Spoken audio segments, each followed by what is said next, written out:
presentation, the damage done, the losses incurred, and the needs estimated. But along with figures, it is equally important to understand and focus the human tragedy that has unfolded as a result of these floods. And I have repeatedly said that Pakistan has suffered a triple tragedy.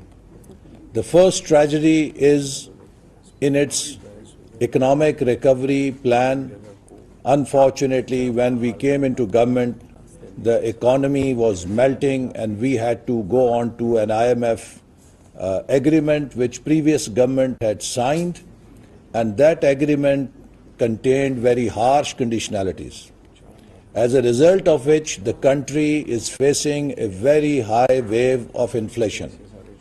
And the poor in Pakistan and the lower strata of the society was already struggling to make their two ends meet under a very high inflation, which resulted due to an abrupt increase in POL prices, withdrawal of subsidies. If you increase price of POL by more than 100 rupees in 15 days, it doesn't take a rocket science to figure out what will be the impact on inflation. As a result, utility prices went up, and both POL and utilities are the biggest cost push drivers of inflation in Pakistan or for our economy, and they have already put us in a high inflation condition. So that was the first challenge we were facing. The second challenge came in shape of the climate disaster that first brought high temperatures, drought prospects, and then uninterrupted, very heavy 2 months of rains brought devastation to the poorest of poor in Pakistan. The 20 poorest districts in Pakistan, out of them, 16 were in the eye of this climate disaster. As a result, millions of people who were already struggling to come over the poverty line have been thrown into hyper poverty cycle. Many children who were already suffering from malnutrition, millions of them are today facing the threat and challenge of hyper malnutrition.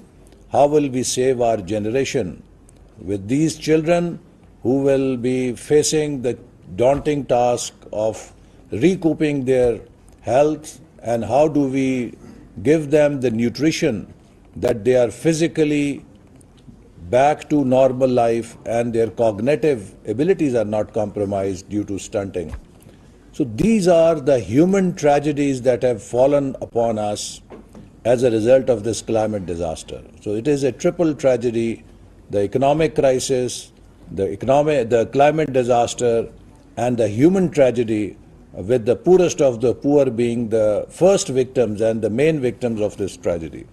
I've traveled length and breadth of the affected areas, as many of you in this room have seen with your own eyes the destruction and the suffering that this climate disaster brought, and which is heart-wrenching. Women, children, elderly citizens are writing new stories of survival and resilience, withstanding the elements of nature with bare hands under the open sky, with no possessions left with them. This is made worse by the fact that most of the 94 districts declared as calamity hit are among the poorest in the country, as I said. As the relief efforts of the government conclude and the rehabilitation phase, the communities face another disaster: the spread of waterborne diseases such as dengue and malaria amid increased hunger and poverty, and the looming food crisis and chilling winter around the corner. They pose significant challenges for these people. It is also important to understand the nature of this disaster and how it is different from the floods that have traditionally inundated Pakistan. Along with the fast melting glaciers, this year monsoon rainfall almost 400 to 700% above average in some parts has swamped arid regions that have limited defenses. Hill torrents and flash floods washed away entire villages and everything that came their way. The monsoon patterns are also changing, and those areas got heavy rains this year that did not traditionally fall within monsoon range. With limited resources, the federal government and the provincial governments are dealing with the mounting crisis in collaboration with UN and other relief and humanitarian agencies. A national flood response coordination center was set up by the Prime Minister to ensure a coordinated response by disaster management agencies at federal and provincial levels. NDMA worked tirelessly with PDMAs to carry out emergency relief operations with the support of armed forces of Pakistan, in which thousands of Jawans from Pakistan Army, Pakistan Air Force and Pakistan Navy, along with the aircraft and boats, took part.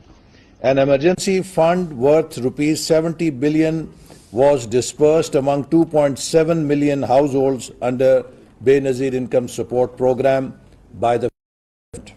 Small farmers are also being given 9 billion rupees worth of wheat, seed and fertilizer to support their Rabi cultivation, along with other relief work that was done to provide tents, mosquito nets, medicines and food packets. The government of Pakistan is making plans for sustainable management of the land, including reforestation, development of climate-safe infrastructure, and adoption of other flood protection measures such as upgrading the early warning system. We are making sure that transparency in the utilization of external financial support for post-disaster rehabilitation and reconstruction is ensured. This will be done by involving civil society in the recovery process and making relevant data available to public through online dashboard.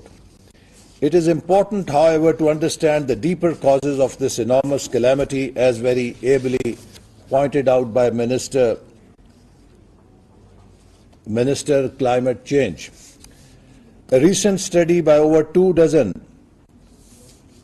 scientists of Imperial College London concluded that severe weather events are becoming more frequent and more severe as a result of the global greenhouse emissions resulting from the combustions of fossil fuels. Another study by two Dartmouth researchers on the economic cost of climate change for poor nations finds that over a 25-year period that ended in 2014, US emissions alone curbed economic growth in Pakistan by $33 billion. This is just one country, but if you take G20 countries together, this figure will run into hundreds of billions of dollars. Pakistan has consistently been among the top 10 worst affected countries in the Global Climate Risk Index, but its contribution to greenhouse emissions, as you all know, is less than 1%.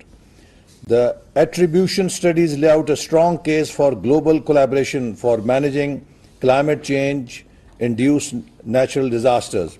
Since the G20 states contribute 80% of these emissions, they must take responsibility and for the cost of climate adaptation, emergency response, and recovery in countries that played their little part or no role in causing today's calamities.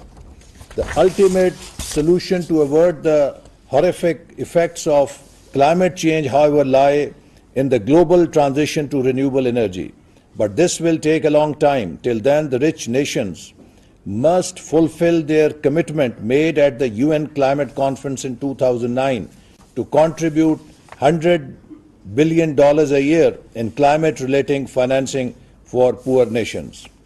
The affluent nations must also grant major debt swaps to developing countries disproportionately hit by climate change, which will create the fiscal space for developing their climate-resistant infrastructure and implement other disaster mitigation strategies. The human-induced climate change poses a common global challenge which must be faced in a spirit of global partnership.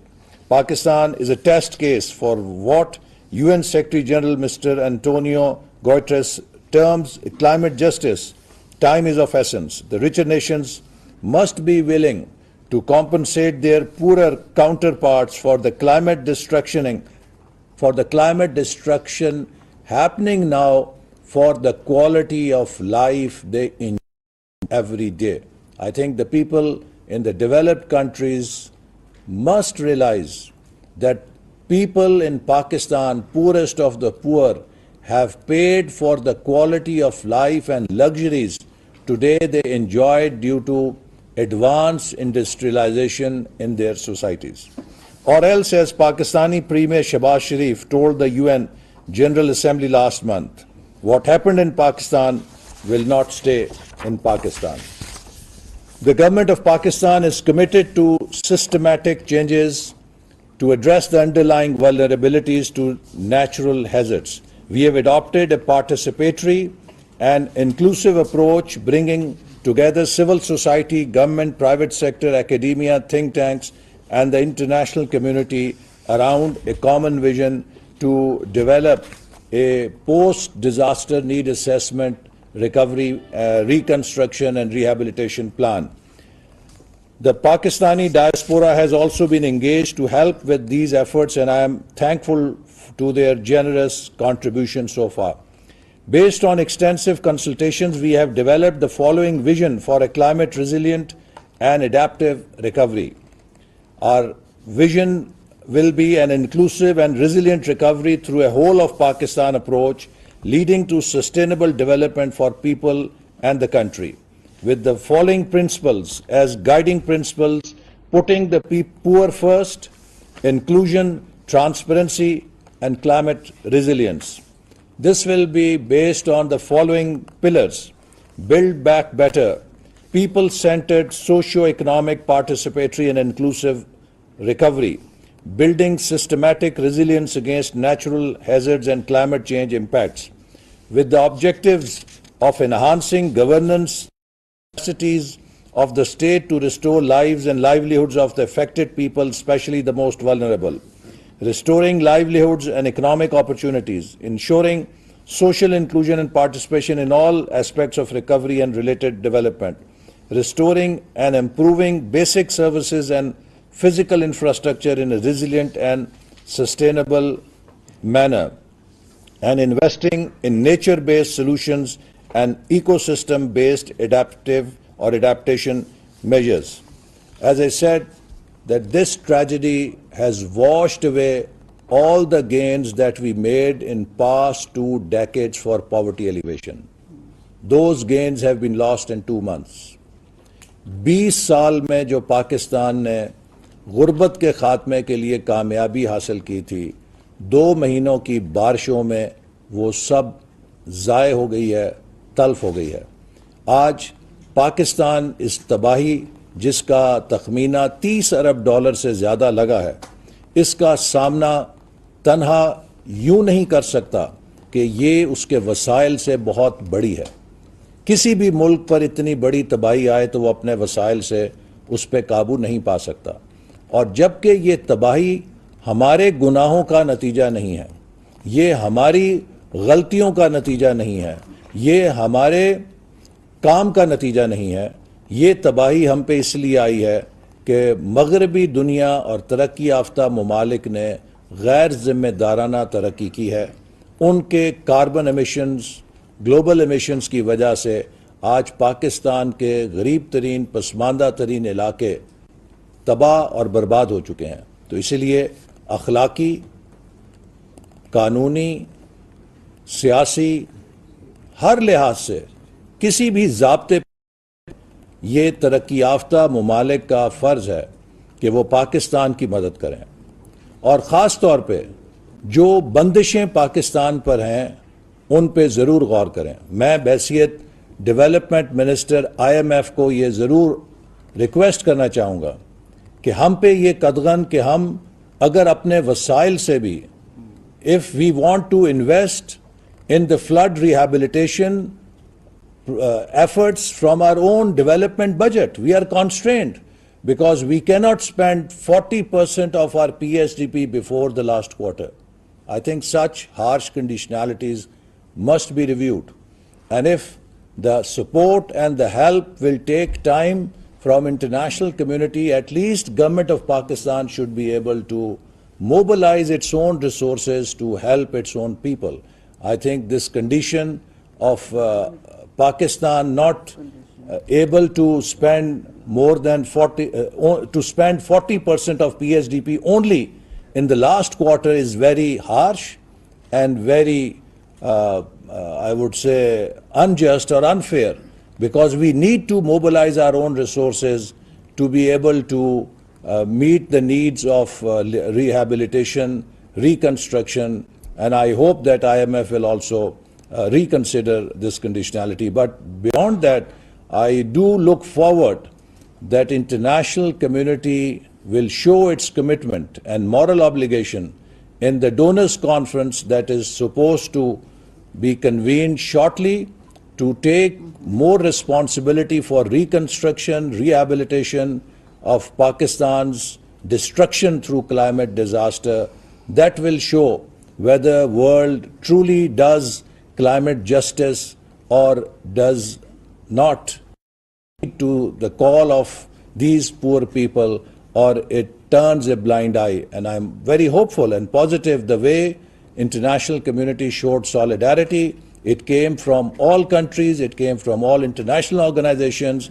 I do hope that this solidarity will also be matched by their commitments to help Pakistan rebuild the destroyed areas. I once again would like to thank all of you, all the members of the committee who have worked very hard on PDNA, but my request is to work equally hard on the post-disaster recovery, rehabilitation and reconstruction strategy, because we need to have it before COP and also the donors conference. I do hope that just as you have done a great job in this document, we will have an even greater job in shape of the reconstruction and rehabilitation strategy. Once again, thank you for joining and showing your commitment for Pakistan and showing your solidarity with the destruction that this climate disaster brought for Pakistan. Thank you.